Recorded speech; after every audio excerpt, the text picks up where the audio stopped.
거래량 자체가 굉장히 많이 늘고 있어요. 특히 강남구나 송파구, 서초구 일부 지역은 토지거래 허가구역이잖아요. 그럼에도 불구하고 거래량이 많다라는 것은 실수요자 위주의 거래가 굉장히 늘어나고 있다, 이렇게 봐야 될 것 같아요.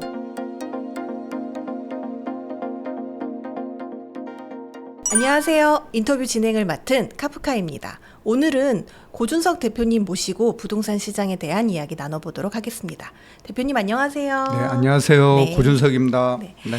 간단하게 자기소개 부탁드릴게요. 그냥 고준석입니다. 네. 네. 최근에 그 부동산 시장이 뜨겁다고 표현을 해야 될 것 같은데요. 그 거래량도 많이 증가를 하고 있는 모습인데 과거와 비교하면 지금 어느 정도 수준이라고 할 수 있을까요? 지난 정부 문재인 정부 때 최고 서울 지역 아파트 거래량이 한 15,000건, 16,000건이 이제 최고 거래량이었는데, 지난달 7월달 거래량 보면 이제 9,500건 정도 되거든요.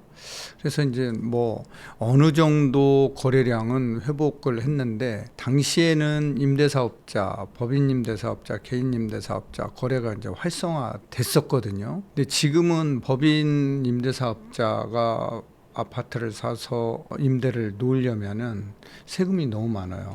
종부세도 있고 취득세도 중과고, 그래서 법인들은 이제 투자를 못 하거든요. 그래서 이제 그 거래량을 빼면은 거의 근접했다, 이렇게 볼 수 있는 거죠. 주로 어느 지역을 위주로 거래가 많이 되고 있을까요? 구체적으로 좀 알려주세요. 강남구, 네. 송파구, 강동구 이쪽이 거래량 자체가 굉장히 많이 늘고 있어요. 특히 강남구나 송파구, 서초구 일부 지역은 토지거래 허가구역이잖아요.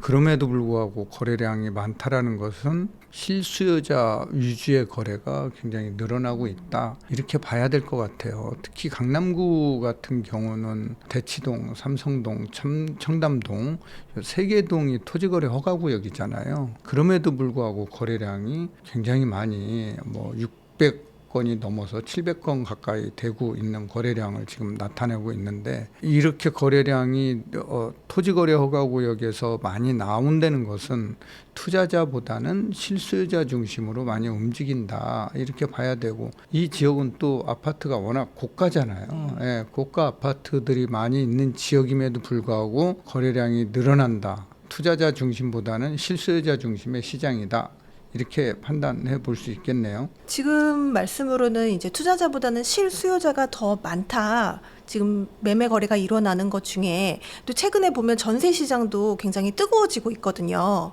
이렇게 수요자가 계속 거래량이 느는데 이게 전세 시장에는 또 어떤 영향을 미칠까요? 지금 전세 사기 여파로 비아파트 수요자들이 아파트 시장으로 지금 수요가 몰리고 있잖아요. 그래서 전세 가격, 월세 가격이 올라가고 있고, 이러한 시장 가격 상승은 곧 매매 가격을 밀어 올리는 이런 요인으로 작용할 수밖에 없거든요. 그래서 요 시장도 조금 앞으로도 계속 공급 입주 물량이 부족한 상태에서는 계속 우상향할 가능성이 높다, 이렇게 보고, 이 시장이 안정되지 못하면은 매매 시장도 가격이 계속 우상향할 가능성이 높다, 이렇게 보는 거죠. 근데 사실 전세 시장이, 전세 가격이 이게 단기간에 안정화되기 어려워 보이는데 어떻게 보세요? 네, 그렇게 보고 있습니다. 입주 물량이 작년 대비해서 올해도 지금 줄어들고 있고요. 내년도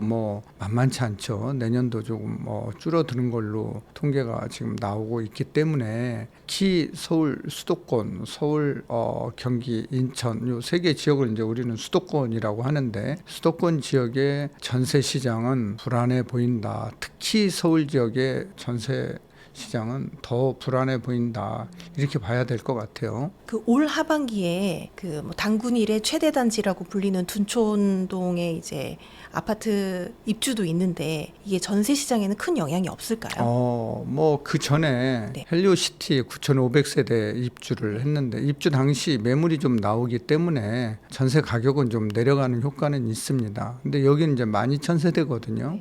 여기도 이제 그런 효과는 잠시 있을 수 있습니다. 그렇지만 이게 다시 회복이 되고 한 사이클이 돌면은 다시 주변 지역 가격을 선도할 가능성이 높습니다. 신축 단지이기 때문에. 일시적으로만 약간 조정이 있을 수 있다 네. 이렇게 보시는군요.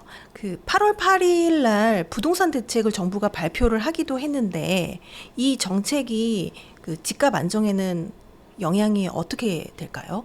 집값 안정에는 뭐 중장기 대책으로는 굉장히 좋아요. 공급을 늘린다는 거고 특히 서울 지역 그린벨트를 좀 풀어서 공급을 늘린다라고 하는 거니까. 근데 이거는 이제 10년 뒤에, 20년 뒤에 얘기잖아요. 지금 당장 시장에는 영향이 크게 없다라는 거예요. 그래서 다만 비주택에 대해서 뭐 빌라 시장에 대해서 LH에서 매수를 해서 임대를 놓고 또 임대 분양 전환을 하겠다. 이러한 거는 이제 단기적으로 시장에 영향을 미칠 수는 있는데 지금 현재 시장 상황은 수요자들이 빌라 시장에 등을 돌리고 있다라는 거예요. 그래서 아파트 시장으로 몰리고 있는데 이 수요자를 어떻게 빌라 시장으로 다시 돌아오게 할 거냐, 이게 이제 관건인데 단기적으로는 그 정책 하나가 있는데 이것도 효과를 보기는 그렇게 쉬워 보이지는 않습니다.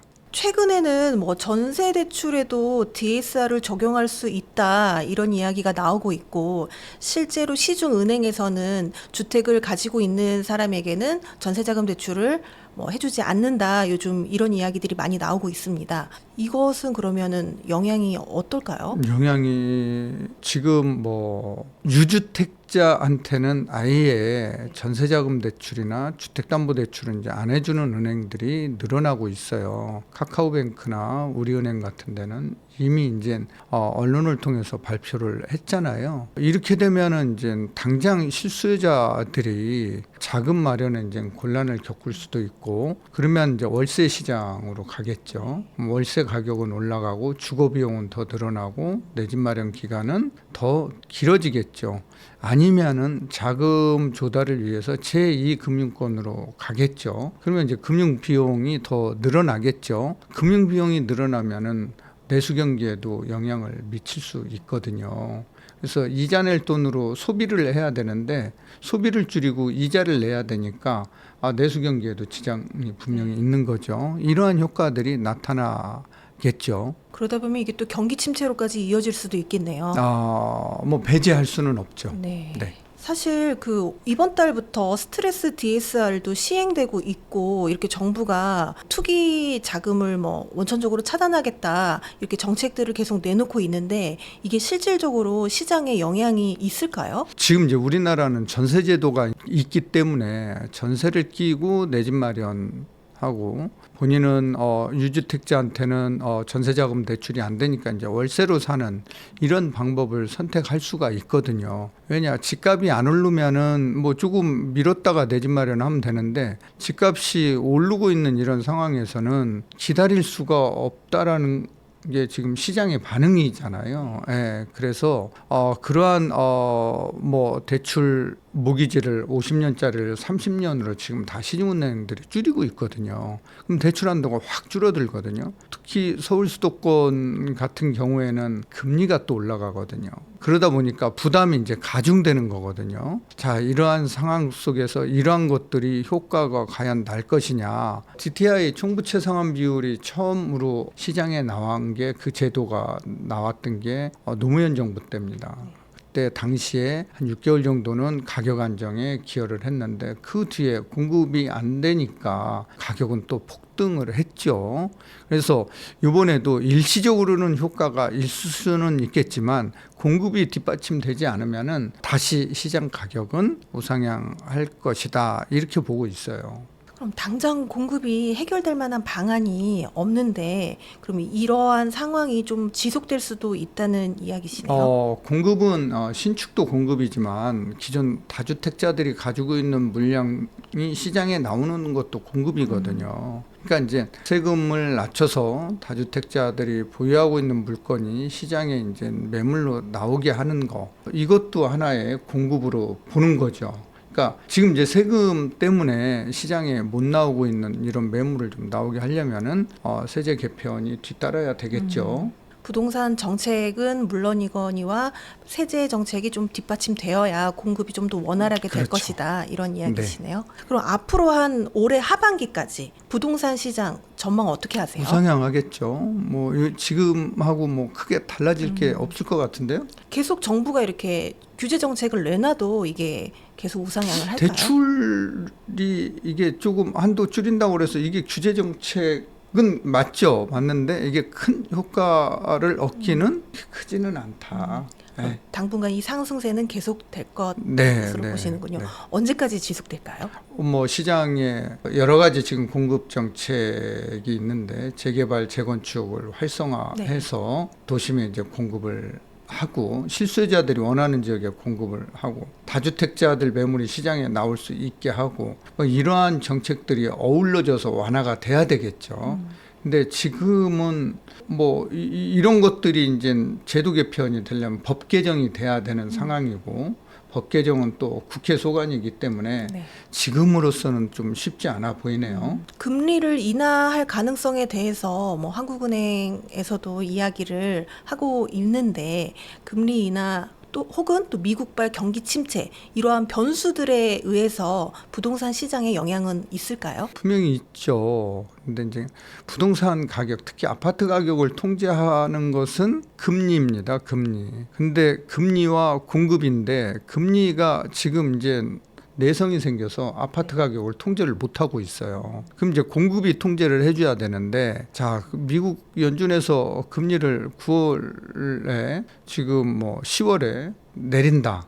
0.25든 0.5% 포인트든 내리면은 한국에서도 내릴 수밖에 없겠죠. 자, 내린다라고 하면은 시장에 부동산 시장으로 돈이 안 들어갈 수가 없겠죠. 그러면은 시장은 더 오히려 활성화되고 가격 우상향에 기름을 붓겠죠. 네, 알겠습니다.